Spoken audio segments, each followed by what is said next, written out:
Every year, the English town of Ashbourne comes alive with an extraordinary tradition, the Royal Shrovetide Football match. On Shrove Tuesday and Ash Wednesday, the streets and fields of this Derbyshire town transform into a massive playing field. But this is no ordinary soccer game. It's a thrilling, centuries-old contest that's part soccer, part rugby, and completely unique.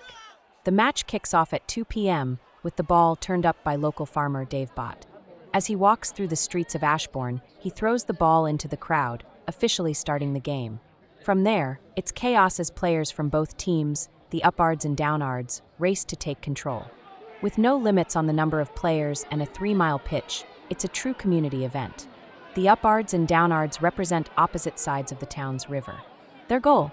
To get the ball to the designated goals, known as the Clifton Goal and Sturston Mill Goal, 3 miles apart. The match is a boisterous affair with hugs, scrums that resemble rugby, forming in the narrow streets. The game spills over into rivers, fields, and even local pubs as players chase down the ball, determined to score.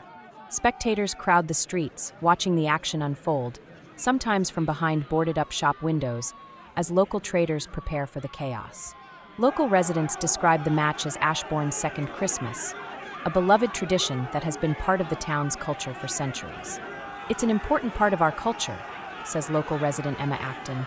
When I explain it to anyone else, I tell them it's like how serious they take cheese rolling. That's how serious Shrovetide is to us. It's like, I don't know, it's like Ashbourne's second Christmas or something, I don't know. No, that's exactly what it's like. It's a really important part of our culture, I suppose. It's, you know, when I explain it to anyone else, I'm like, you know how serious they take cheese rolling? That's how serious Shrovetide is to us. Everyone in the town gets together, and it's such like an old tradition. It's just nice to like everyone be brought together by this one game that's still going on. I think for like women to like watch the game, I don't know, it's quite exciting, I think, because it's just fun. Like, I know we're just watching it, but it's still fun to like run after the ball and whatever. The town comes together as one for this special event, with everyone, young and old, watching from the sidelines, cheering on the teams.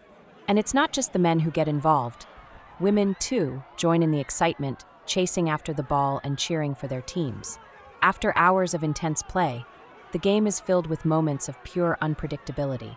Sometimes the ball breaks free, giving the spectators a glimpse of the action. The match can go on for hours with no set time limit.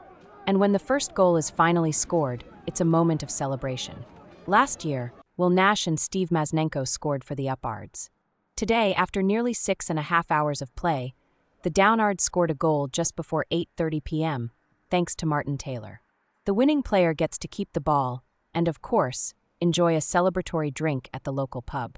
As the sun sets on the first day, the game isn't over yet. The match will continue the following day, with more hugs and more unpredictable moments. For Ashbourne, the Royal Shrovetide Football match is more than just a game. It's a living, breathing tradition that's kept alive by the spirit of the town and its people. For 2 days, Ashbourne becomes a stage for a contest like no other, where anything can happen, and where the entire town is united in its love for this historic game. The Royal Shrovetide Football match, a celebration of community, tradition, and the joy of the game.